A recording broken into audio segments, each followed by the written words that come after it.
The Prophet ﷺ followed instructions given by Allah subhanahu wa ta'ala, permitting women to pray in the masjid. He said, do not prevent your women from coming to the masjid. A woman has a choice. She can either pray at home or she can pray in the masjid. You get the same blessings. But for a man, he gets 27 times more if he comes to the masjid than he prays at home. Listen to the hadith and tell me, what are you going to do with this hadith? If you say that you follow the sunnah, then tell me, what are you going to do with this hadith? He said, أحسن الصفوف للرجال أولها وشرها آخرها. The best row for the men is the first, and the worst is the last. The one with the greatest danger is the last. Why? What danger is there? Centipede or scorpion? What danger is there for the last row? And he went on to say, أحسن الصفوف للنساء آخرها وشرها أولها. And the best row for the woman is the last. And the worst, the one with the greatest danger, is the first. Could anyone explain this to me? If you're listening to this tape or this CD, can you explain this to me? If you put the woman upstairs, well, then why should she go in the last row?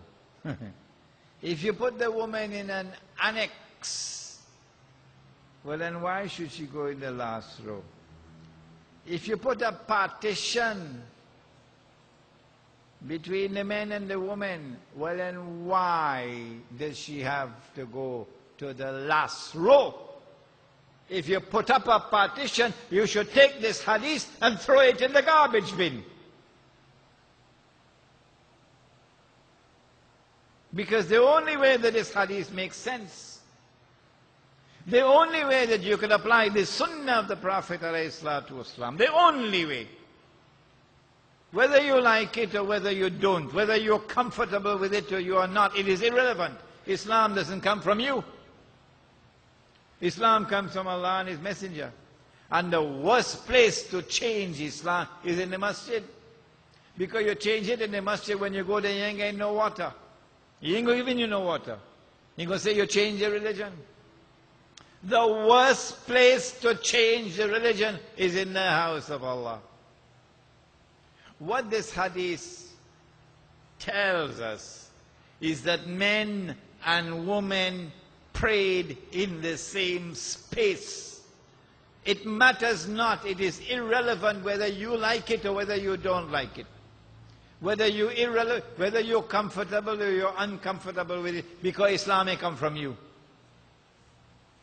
You like the religion, keep it and accept it. You don't like it, you can leave it. But don't attempt to change it. Men and women prayed in the same space. Men at the front and women at the back. And there was no barrier in between. And so when a woman prayed, she prayed not only with her ears, but also with her eyes. Where is that today? Huh? It gone? Illa masha'Allah. One or two masjid in Trinidad. No parda. All the rest have it. Worse than that, when we grew up in this country, it wasn't like here in Princestown where the women at the back and men at the front. When we growing up, it's men on one side and women on the other side. That is what we know as religion in Trinidad.